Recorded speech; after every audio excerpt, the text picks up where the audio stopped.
The Thanksgiving table had too many dishes for the number of people who actually liked each other. My mother's china, the good one with the gold trim, held food none of us really wanted to eat together. But we did it anyway.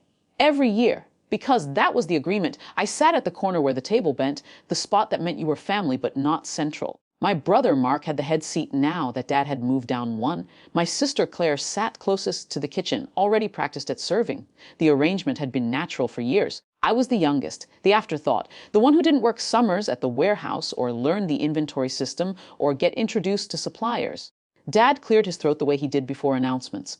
Claire put down the gravy boat. Mark leaned back, arms crossed, already smiling. "We're selling the business," Dad said. He looked at me directly for the first time all evening. "And you're getting nothing." Claire giggled. "Not mean, just reflex." Mark snorted into his water glass. My mother studied her napkin. I waited 3 seconds. Long enough for them to enjoy it. Long enough for Dad's chin to lift just slightly, waiting for my face to do whatever he expected. Hurt. Anger. The scene he'd probably rehearsed.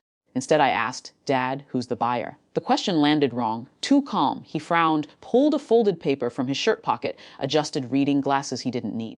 "Everest Holdings." He read it like a trophy. 50 million. Cash, they approached us. National group. Very serious people. Mark nodded like he'd known all along, which he hadn't. Claire reached for the potatoes. "That's good," I said. "They're solid." Dad's head tilted. "You know them." I reached for the rolls instead of answering. My mother passed the butter without looking at me. She knew something. She always knew something. The due diligence should wrap by January. Dad continued, louder now, reclaiming the room. "Mark stays on as operations lead. Claire handles transitions. Your mother and I are finally retiring. Florida." Claire asked about schools for the kids. Mark wanted to know about salary adjustments. The table became a planning meeting I wasn't part of. The usual, I let them talk. 6 months earlier, I'd sat in a conference room 30 miles away with 3 people from Everest. They'd hired me as an independent consultant to evaluate acquisition targets in our region.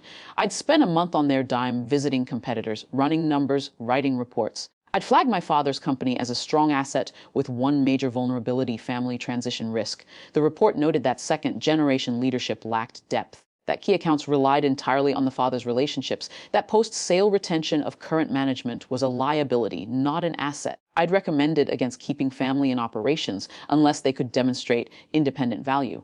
Everest had agreed. Dad was still talking about the closing timeline, about how proud he was. About legacy. I set my fork down. "The operating agreement has a seller clawback," I said quietly. The table went still. Dad's face did something I'd never seen. Confusion trying to become anger, but not getting there. "What did you say?" "Everest standard terms.